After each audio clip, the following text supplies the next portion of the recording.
Shopify Masters is powered by Shopify, the easiest way to sell online, in person, and anywhere in between. To get an extended 30-day trial, visit shopify.com/masters. It takes 7+ times before they actually build trust in you enough to part with their hard-earned money.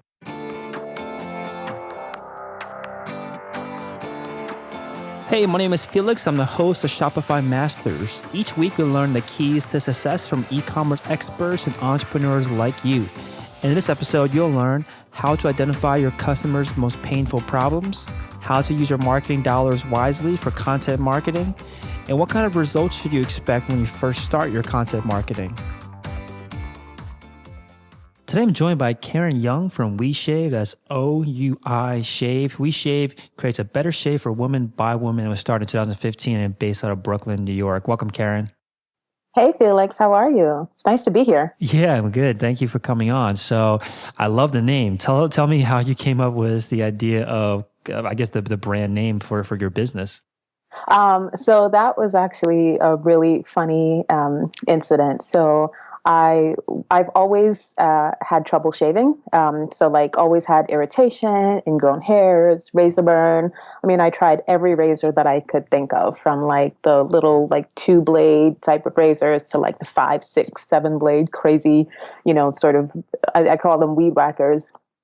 And I will never forget, it was around springtime, like around this time of year in 2014. I had been working in beauty for quite some time, and my girlfriends and I decided to go and get like a sort of manicure, pedicure type day out. It was a beautiful day, and so this is something that maybe you won't know, but any woman listening, any woman who's listening knows that, like, especially when the weather turns warmer and like you go to get a pedicure or whatever, we normally will shave for the benefit of the person giving us the pedicure. Makes sense. Because, they'll like, give you the massage and everything, and you don't want them encountering your stubble. So that's precisely what happened. They're like, let's go get a mani-pedi. And so I grabbed my razor, I shaved, I went and met them at the salon. I put my feet up on like the basin to kind of get started on my pedicure, and my entire leg was covered in razor burn. And I had just shaved like minutes ago. And this was my norm, and I just got really, really frustrated in that moment by it. My friend turned to me and she went, "What's going on with your leg?" And I was just like, "Listen, just happens every time I shave." And so we just kind of started, going off onto like how awful the process was and how uncomfortable it was. And a few days later, I was on the train and it had stuck with me. It was really, really like, I was really holding on to just how bad this process was. And I worked in beauty and I just couldn't understand. I had access to so many things. And yet, I was still using like a really crappy pink razor and sort of having a bad experience on top of it. And I literally said to myself, what the F? We shave too. And literally that's how the name came about. And anyone who saw me on the train that day probably thought I was a mad woman, because I just started laughing so hard. And I was just like, I think I just found the name of the company. Literally, no, that was the beginning of your empire that you were building.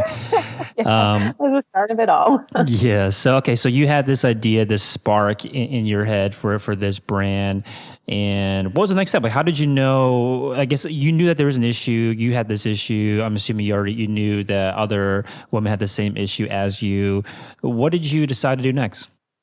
So next, I basically went down the rabbit hole of the shaving industry and like learned how razors were made, like from beginning to end, in terms of like the history of razors as well, and like how we had come to the sort of plastic razors and, what those were about and so on.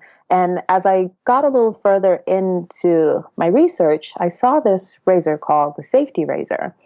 And I was just like, that's really funny. I'm like, anytime I ever go to buy a gift for a man, in my life, uncles or cousins or anything, every time I've always wanted to buy a really beautiful, thoughtful gift for them, I would actually usually go get them a safety razor. It would always kind of be like, oh, let me up your game a little bit. You know what I mean? Like, I know you take care of yourself and so on. Like, let me sort of gift you something that's like on a next level.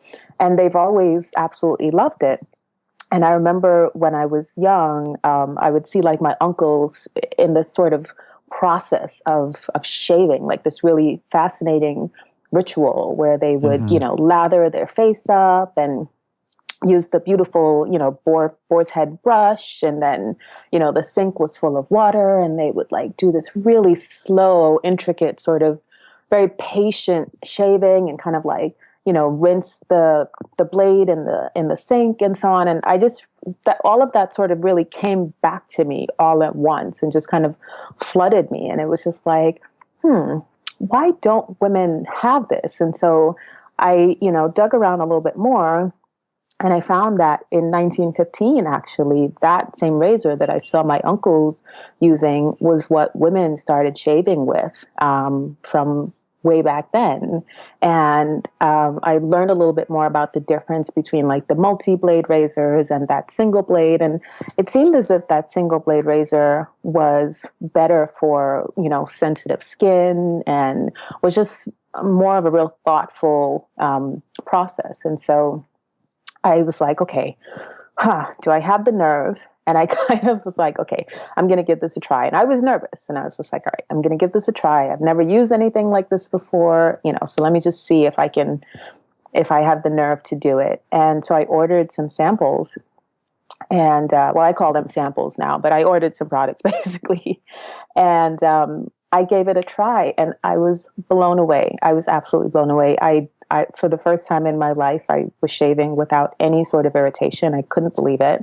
My skin felt amazing, and I just didn't have any of the aftermath of shaving that I was so used to.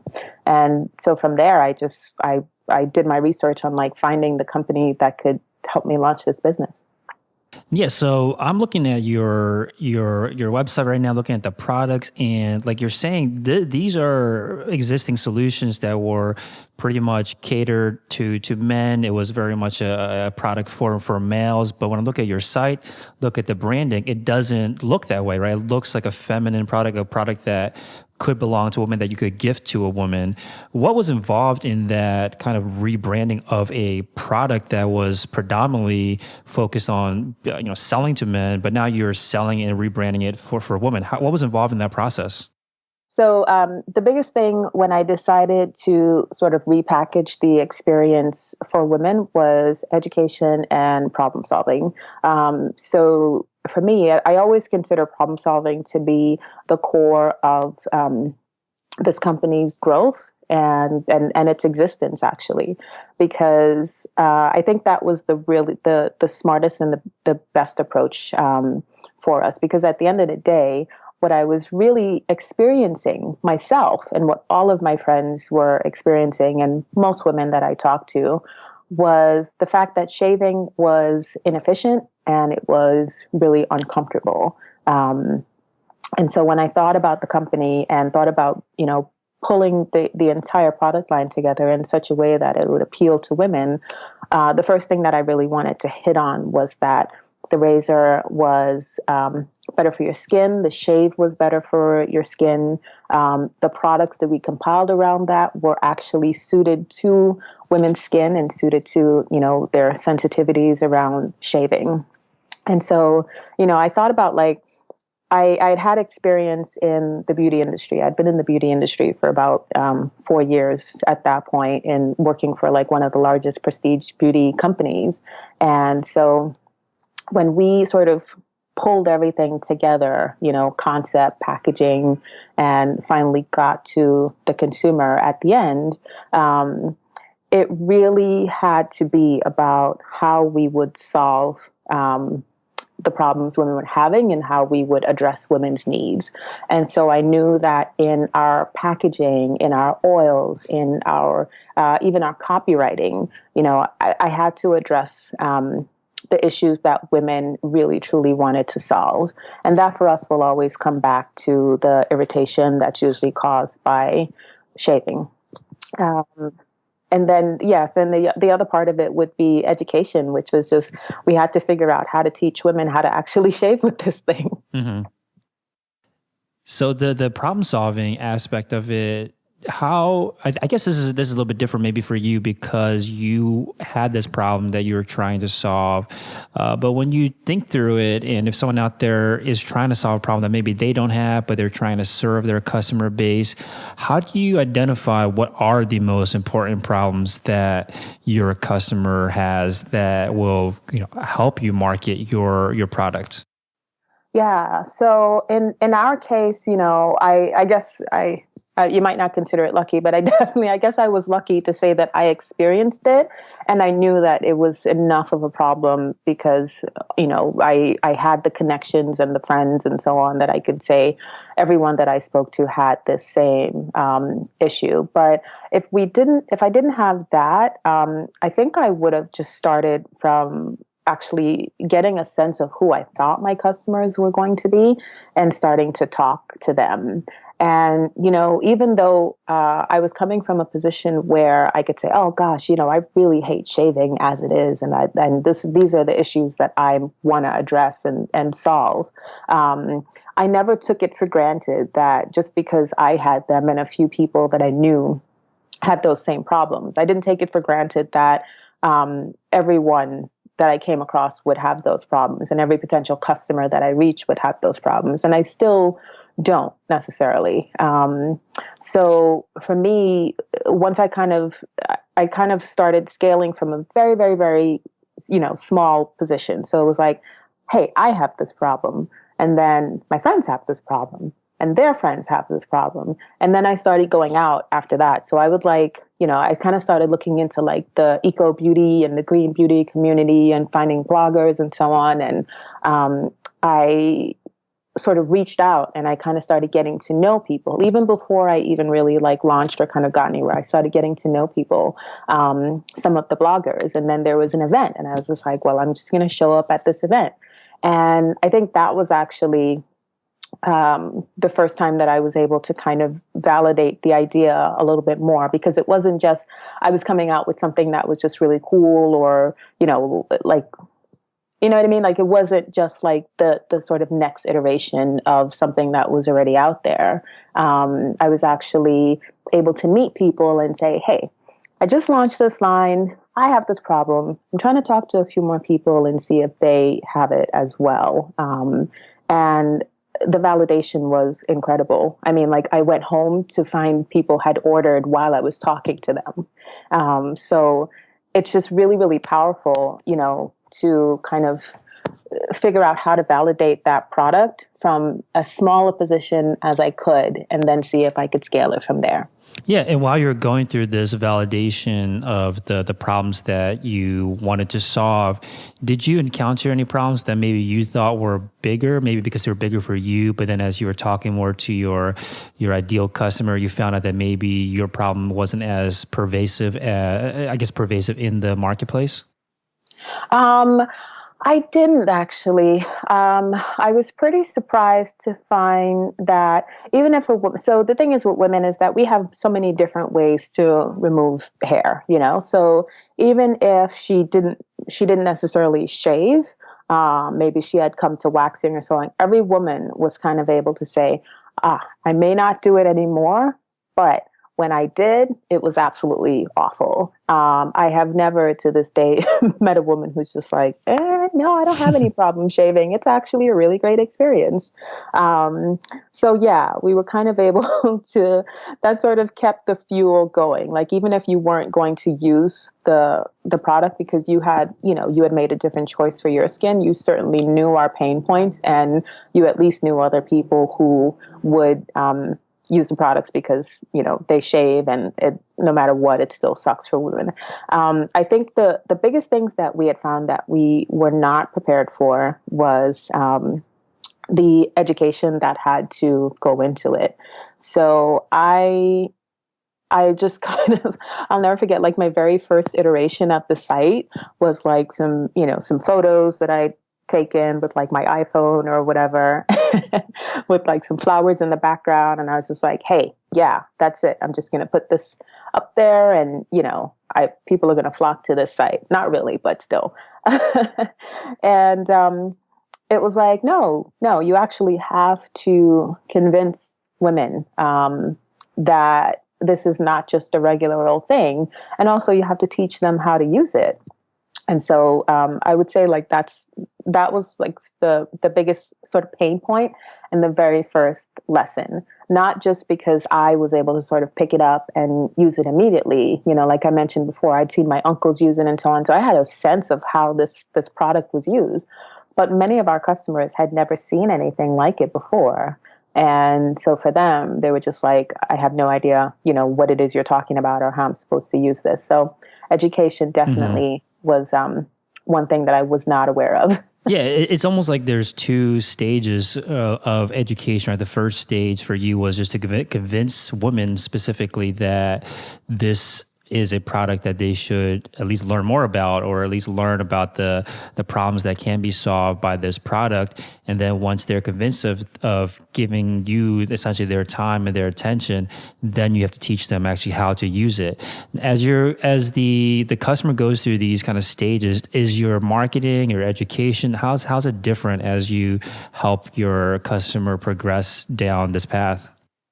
Yeah. So, I really put a lot of thought into our funnel, in a sense, which is pretty much the progression down the path. And what I try to do is start out with educating women. And, that's just, for us, that has a lot to do with content.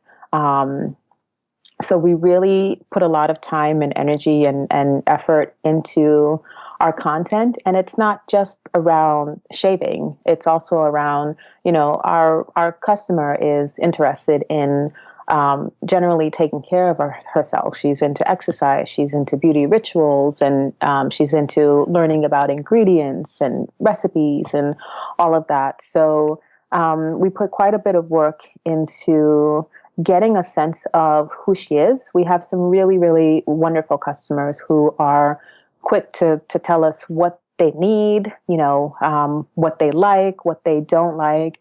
And we've been communicating with them steadily in order to really build a long-lasting, thriving relationship, not just sort of like, yeah, you bought this and now it's done. Like, we figured out how to serve our customers. And one of those is consistently keeping her informed and updated beyond shaving, but just also like what are the aspects of her life that she wants to do better at? What are the things that she loves?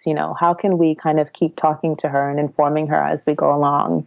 And we take that position from whether they're our customer and they've been our customer for 2 years, or whether there's someone who literally, like maybe just kind of heard about us and maybe is sort of still thinking about it and, considering whether they want to spend the money on the brand. Mm-hmm. So so you're basically looking for these vocal customers of yours that are talking about other problems that they have, not just related to the problems that them buying your specific product solves. And then you can add value back to them by not necessarily creating a new physical product or creating an enhancement on the existing product, but through content, through education, helping them improve their lives or solve other problems that maybe your product itself cannot actually solve, but through the content, through the brand that you have built, that's how you solve the problem. Is that the approach that you're taking? Yeah. We're really, so one of the things is that, like, you'll see that when you go onto the site, for example, the names from the razors are like actually from the Sex and the City characters. And I've had some people say like, wow, you're really into Sex and the City. And I am. It was a great show. But beyond that, what Sex and the City actually was was like a collective of like these girlfriends, and they were there for each other. And, you know, it was like they helped solve help solve each other's problems and so on. And, you know, it was just like they were funny, they were, you know, attentive. They had like the best information on like what was new and what was hot and what was in and so on. And the reason the razors are named after those characters is that when women come to the site, we want them to feel like they're at home. We want them to feel like they are hanging out with a girlfriend in her bedroom, in her closet, or, you know, like whatever, and just kind of having a good time. And this is a resource for you to know that this is a place that it's not only about shaving, but it's also how we can help to nurture you and take care of you as a customer. And I just try to weave that into everything that we do. Our marketing is not about, let's hit you over the head and figure out how to get you to buy a razor. Our marketing is about, what are your needs? How can we help you? How can we inform you? I like to say in our email, we talk about bikini lines all day long, but that's because women feel comfortable coming to us and saying, hey, you know, I have experienced this and I want to know, like, will your razors help and how can they help and so on. And I think it's really special that our customers can have these really intimate conversations with us. And that's in part because we've built this really trusting extended relationship with them. That's not just about them parting with their money. Right. So clearly this is, you know, paying off for you. But when you sit down and take this approach of creating content, it's a pretty, you know, long-term, like long game, right? It requires a lot of work, probably more work than just running ads to get them to convert immediately, like you're saying. How do you balance it all? How do you know what part of you or how much of your time should be spent on creating content that maybe has a longer, you know, time to conversion versus just running more and more ads at the customer to try to get them to buy? Well, we ran some experiments in the beginning where we just, you know, similar, like we kind of came out the gate like every, you know, e-commerce store does. We were just like, all right, put all this money into this, and, you know, we put up this great website, so it's time for us to get some sales. And so we ran some experiments, just sort of pushing ads out there. And it was a waste of money. You know, it takes time and it takes a little bit of massaging for the customer to get a sense of who you are, you know? And so I educated myself as much as I could. You know, I think the stats that I had heard was like, it takes 7+ times before they actually build trust in you enough to part with their hard-earned money. And so I just kind of thought, well, if it takes that much time anyway, like, why not just, instead of using that our money, our marketing dollars towards just throwing out ads, like, that's a waste of time. Why don't we actually just get to know the customer, get to, you know, let's run some experiments and see if we're in the right ballpark of who we think they are and what they're interested in.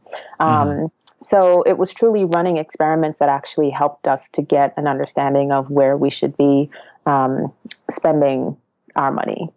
Can you say more about these experiments? Let's say someone out there has some marketing budget that they've been throwing into Facebook ads and is just not getting them the returns they want, and they want to take the same approach as you to run these experiments, learn more about their customers, and ultimately use those learnings to create content and do more content marketing. What's involved in, how do you allocate those dollars? What do you spend the money and time on to learn more about your customers? So we started out with just running a couple of ads. So we built like a couple of customer personas, and we were super new at this point. And I kind of said, well, this is who I think the customer is, and this is, you know, who I think would be interested, and this is what I think that they do. And this was like at our, you know, the very beginning. And so we really didn't have that much to pull from at that time. So we made up our customer personas, and we went out there. And so we took a few of those personas and we built audiences for them in Facebook.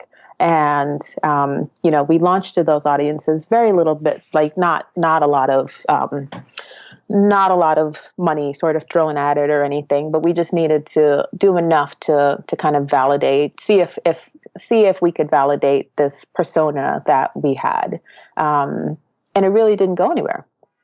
And so I pulled back from that, and I kind of started looking just a little bit deeper at beauty in and of itself, and like basically how the industry has transformed and so on. And, spent a lot of time on Instagram. And what I saw was that the most successful, not necessarily even brands. I didn't really look at too many of the actual brands. I looked at the bloggers and the, women who are like really into beauty and sort of Instagramming their beauty routine, and they call them empties, the products that they've actually gone through and, for like the month or so on. And they were sharing these, and they were giving feedback on what they thought about the products and what their routines were like. And these were some of the most engaging conversations that I had ever seen. They had like hundreds of comments, and women, followers were like, well, what should I do about this? It was almost like you were at the dermatologist's office. Like everyone was asking all sorts of questions about skincare. And these women, bloggers and Instagrammers and so on, they were just corresponding and having really thoughtful dialogue with their followers. And it just kind of hit me. And it was just like, well, we should be doing that as well. We should be positioned as a thought leader in this space, but also a trusted source. So I went back and pulled the ads that were sort of just, pushing out, buy this, buy that. I pulled those, and I just started creating the content instead, around it. And that's when we really started seeing really great results. And we were still relatively new. So Felix, I did like the whole $1 a day thing. Like I was just like, I'm currently bootstrapped, and we didn't have, a lot of money to throw at it. And I totally just put as little as I could just to kind of see if we could validate this idea. And we really started seeing such a fantastic response to that's been our plan since. Got it. So just to break this down a bit, you first took that approach that I think a lot of entrepreneurs start with, which is just to run ads, and then you saw no sales, I guess. Is that what made you reconsider your approach? Is that what happened with the initial test? Yeah, but even so, we didn't really see much interest, like clicks and comments or, yeah. Got it. So you saw that, but when you see that, you didn't get deterred and say to yourself, maybe there is no market for this product? No. I've always really believed in the product. Number one, because I use it every day and I absolutely love it. And as I mentioned, I had actually started going out and talking to women and meeting them face to face. And even if I just pulled up the website and showed them that here was a product that was actually made for you, you would think I had just given them like an entire chocolate cake or something. And I say that because I'm a lover of chocolate cake. But, so I got it. So you knew that there was a market for it. You just didn't know how to reach them yet. And then you realized that there was so much engagement, so much conversation just from people asking questions, curious, asking about skincare. And you knew that there were a lot of demand for that kind of content. There's a need for answers to those questions. So you went out and created this content. Was it in the form of blogs? Like what kind of content were you creating? We created blog posts for sure. And so we would just sort of boost those blog posts, within Facebook. And then as we got a little bit deeper into it and got much of a better understanding, we started doing separate landing pages. But simple enough, it just started with blog posts. Okay, I want to definitely talk about this then. So did you have success right away with, let's say, the very first blog you created, you boosted that, and did you have success right away? Like what was success to you? I guess what were you trying to measure at that point? So for us, success was people moving over to moving from Facebook over to the blog posts and actually reading it. Those were... That was our first sort of conversion that we were looking for. Mm-hmm. And then as we got a little bit more sophisticated, and had a little bit more of a budget to use, we started creating a funnel from that. So from the people who went over and read the blog post, then we would we would maneuver them into our funnel. And I've actually always been a big fan of, I'm going to mess up his last name. Is it Gary Vaynerchuk? Vaynerchuk, yeah. Yeah. And so I read his post, jab, jab, jab, right hook, or something along those lines. I probably just messed it up. I think that's right. Yeah. And, I read the book and I was just like, this is exactly what I've been thinking. So, anyone who, sort of doesn't purchase from that blog post, we kind of keep moving them into the funnel of more and more content until we actually get a sale from it. And we use Shoelace for that, which is they are absolutely fantastic at retargeting. But yes, we have seen incredible conversions from that. And I think it also goes back to us learning so much more about our customer and learning how to target a little bit better in Facebook too. Okay, so nowadays you've expanded well, like I said, I don't even know how you started, but it looks like the scope of the content you're creating has expanded beyond just skincare or just using your razor. Did you start off with more specific content at first that was highly related to your product? Yes, yeah, I definitely did. I wanted to establish WeShave as a thought leader in the women's shaving market. So it was really important to just continually focus on the product and sort of the things related around it. And, our customers, we were also gaining more customers at this time as well. And so we also utilized the feedback that they gave us. And those were some of the things that they wanted as well. So it was just like, tell me how I can shave this area better. How can I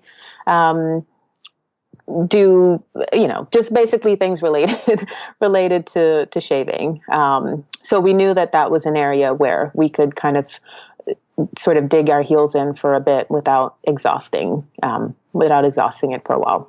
Okay, so now that you've gotten them over to your page, and then if they didn't buy right away, you would retarget them with other content. So how much content are we talking about at first? If someone wants to take the same approach as you, how much legwork should they do in the beginning to start building out a funnel like yours at the beginning? It really only takes, I'd say, maybe about like 4 to 5 blog posts to play with. And, that gives your audience sort of enough to see as you move them through the funnel without them getting too bored. Mm-hmm. Now, you said that nowadays you have moved on from just the blog posts into creating separate landing pages. Can you say more about that? Yeah. So now what we'll do is we use Shogun in the Shopify store to create these really fantastic landing pages. And so since we've gotten a little bit more sophisticated now with our targeting, and we actually have enough customers to get a really good sense of like customer personas and who they are and what they're interested in, we just create these landing pages using Shogun and move our audience through to those. And then depending on what they do once they get to that landing page, we kind of continue moving them through the funnel or obviously directly into a sale. But that helps us track a little bit better, like how our different blog posts are performing. And it also helps us to tailor a little bit. So there may be something where, we've kind of said, okay, well, we have an audience, we have a potential audience. We want to build out this audience in Facebook. I don't necessarily know if this is something that needs to be on our blog. Let's say we think that this woman is interested in organic foods or something like that. So we'll build a page for that, specifically, using Shogun in order to test. And then we'll drive that customer there instead of sort of creating a blog that feels like it's kind of all over the place. That allows us a little bit of like a separate platform outside of the blog in order to test our content. Yeah, that's a good point there about how you kind of have to curate what shows up on the blog, because these separate landing pages that you're creating, there's no way to get to them, right? From your site, you have to almost come to it from an ad. Yeah, you'll have to come to it from an ad. So, we make sure to, it's a very slim funnel. Yeah, I mean, it sounds like it keeps the funnel focused though. And what else does it do for you? You mentioned there's data elements that are, I've never used Shogun before, and I actually never heard of them, but it looks very interesting now that I've looked at it and that you've spoken about it. But you're creating these landing pages. It gives you more data than you would normally on the blog, or what kind of specific benefits lead you to choose to create a landing page versus just posting a blog? It actually, so our marketing manager and data analyst actually suggested it, and she likes it because tracking it, using like the Facebook pixel actually helps her to see like very specifically, like if this only came, like there's no other sort of information or anything else kind of going around that she has to dig a little deeper and figure out, where the traffic came from or anything. So if we know like very specifically, like this is the landing page that we created and we're using it for this particular audience, we're really able to segment the information and get a sense on how it's performing. And for every landing page that we create, we'll also create a bit.ly link. And, when you're in there and it's like all about collecting data, we just basically want to sort of brush aside any potential dust or anything else that could get in the way of us seeing what we need to. So that's why we create these separate funnels. God, it makes it a lot easier for you to get actionable data from these landing pages. Mm-hmm. Now, when you are when you create a landing page and you start to run ads to it, is there a budget that you have in mind? Like what's a budget that maybe a beginner or someone that's looking to get into this for the first time, how much should they be spending to boost a post to drive traffic to a landing page? So, for us, it really, like I mentioned, we were started out super small. We've been bootstrapped the entire time. And literally, we said, what's the least expensive option? So when we were just running ads, I think the minimum for like a Facebook ad is like $5 a day or something like that. So we said, okay, what's even less expensive than that? Because we're truly experimenting here. We were like sort of feeling our way in the dark a little bit.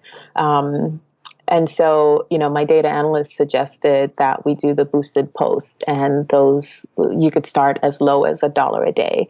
And, I'm in like a few Shopify and sort of e-commerce groups and so on. And I think one thing is that like I'll see people kind of say, oh man, I spent $20 a day on this Facebook ad for 2 weeks and I didn't see any sort of conversions and no sales. And it's just so frustrating. I'm going to give up. And for us, the way we saw it was like, if $1 a day can get us at least a little bit of exposure, that's still some sort of data to work with. And then from there, we can figure out if we're doing the right thing and if we see any sort of returns from that, and then we can scale. So I'm not necessarily saying that, anyone who's beginning needs to do $1 a day, but I think, what I am trying to say is that it's okay to start small and set realistic goals for what your conversions are and understand that there are different conversions. Like, do you want to see people engaging with the ad? Do you want to see likes and comments? Do you want to see click-throughs to the website or the blog post or the landing page? I think the one of the mistakes that we make when we're starting is that we kind of get out there and say, and I did this as well. We get out there and say, no, my only conversions are sales. No, set different conversions for yourself. Get an understanding of like the different types of conversions and how you can develop from there a potentially warm audience to kind of go back to now, target and increase your budget. And then you'll get closer to your actual sales. Yeah, I think what you're also saying that's important is that when you do run a campaign and it's not successful in terms like conversions or sales, a lot of times people will just scrap the entire thing and say, okay, that was useless. Let me move on to the next thing. But you're saying that there's a lot to glean from that. Still, there's still data to be used. There's still a at least warmer audience than before that you could retarget against because they've seen the content or the ad from you before. So don't just toss it all out, but to work from it. Now, when you talk about the data piece, what are you paying attention to specifically, especially when you're just starting out and you're just experimenting and driving traffic to a landing page that has content on it? What are you looking at to determine what to do next? For us, we look to see if from there, anyone who has come to this, like did they come to that page and kind of bounce off? Did they come to that page and bounce off really quickly? Did they stay a while? What's their average sort of time on that piece of content or the landing page that we've driven them to? And then from there, what have they done after that? Have they actually looked around the site? Did they spend a little time? Did they read the About Us page? Did they actually put anything in their cart? So that's where we start looking to, and that's how we use the data to develop if we have a potentially warm lead from there that we could sort of nudge into another aspect of the funnel, or if we just have that just wasn't the right audience and it's just like a very cold lead.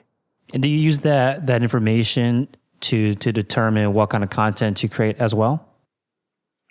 Yeah, because the more, sort of the more clicks and the more engagement and the more time on that particular page, have they gotten halfway through? Have they read the entire page? That kind of thing. It helps us to say, okay, well, we determine two things from that. One, did we figure this audience out correctly? Are we in the sort of right area for them? And then also, are we going to up our ad spend on that audience based on their interactions with the content or with the site? So when you do drive traffic to the page and you find that it's maybe a flop, there's many people, not many people interacting with it, maybe not a lot of people clicking on it, maybe people bouncing quickly off of it. Is your gut reaction that it's an issue with the content or is it an issue with the audience targeting? Which one do you pay attention to first? Well, the quickest thing to change, because content really it is a little bit intensive to create good content. So the quickest thing to change is the audience. So the first thing that we'll do after that is come back and sort of say, okay, well, where may we have gone wrong in this audience? Is it the age or the interest or so on that we need to shift? And then so we'll play around within the audience itself. But I never let content die on the site because we do have this really fantastic, engaged community. So for us, if it's just if it's a well-written piece and we just really didn't find the right audience, we'll actually move that piece maybe into MailChimp, which we use for our email marketing, or we'll move it onto the Facebook page and boost it to our regular audience as well. Mm-hmm. What's your process for creating this content? Are you still doing this yourself? Do you have a team working on it now? What's the process? I'm so excited because I just hired our first content creator. So before it was literally me, and as the expert of the brand, I think it was important for me to not only create this sort of thought leader position for WeShave in the women's shaving space.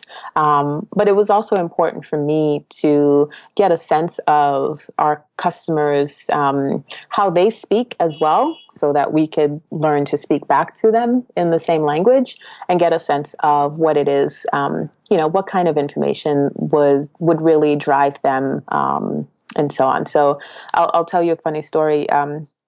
A few months ago, we had it wasn't like a big snowstorm, but like New York is always like, oh, it's going to snow, it's going to be 50 All the time. inches. And, Yeah. and it's just like, oh my God. And so everything shut down.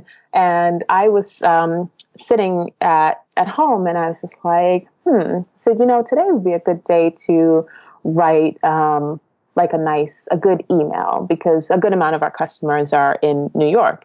And I said, if they're like me, they're probably inside all sour because everything shut down and, we can't go outside. So I sent out an email that listed, I think it was 5 face masks that you could make from your kitchen right now with ingredients that I know you have in your kitchen. And the open rate on that was absolutely ridiculous. I mean, I think we had like 70% open rate on that email. That was just well-timed, hit our audience with something that they care about, and, just really touch them in all the right places. Well, that actually sounds a little bit weird now. But that's an idea of how we really try to get to be unique with our content.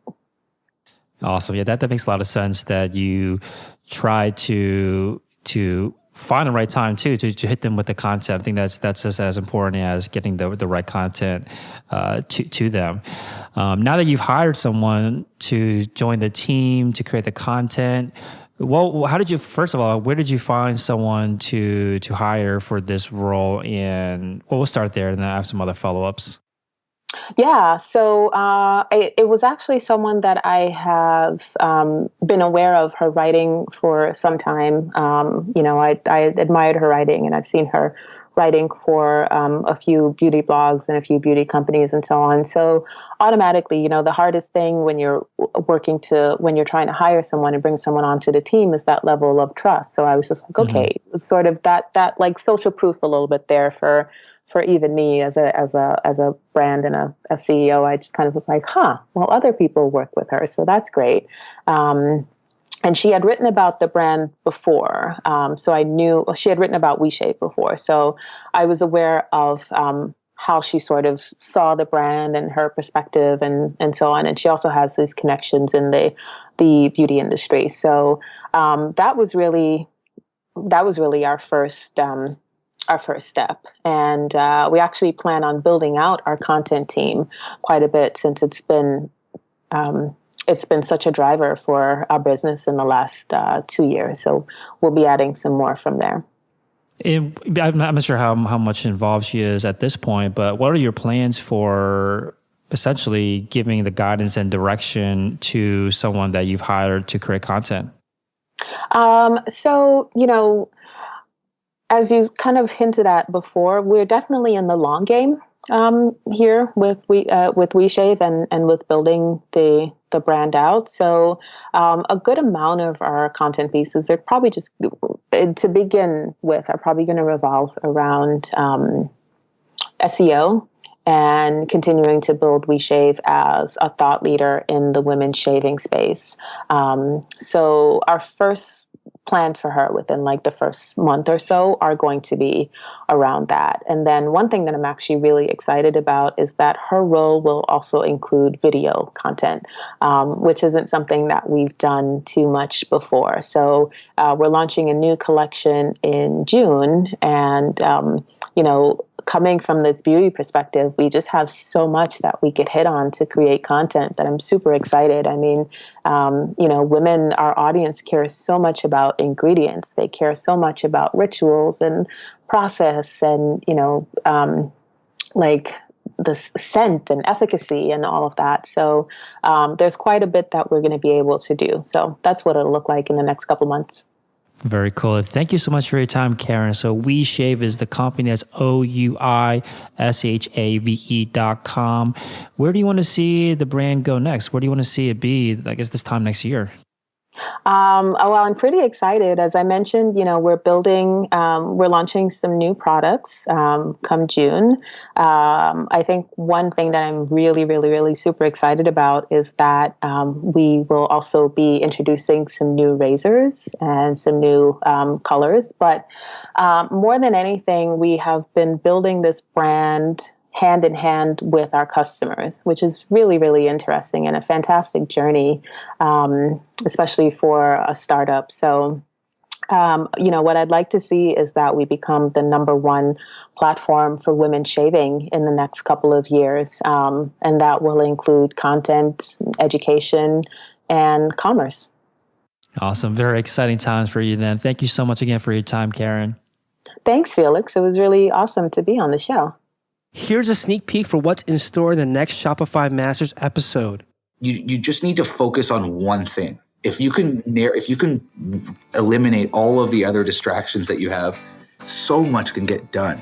Thanks for listening to Shopify Masters, the e-commerce marketing podcast for ambitious entrepreneurs. To start your store today, visit shopify.com/masters to claim your extended 30-day free trial. Also, for this episode's show notes, head over to shopify.com/blog.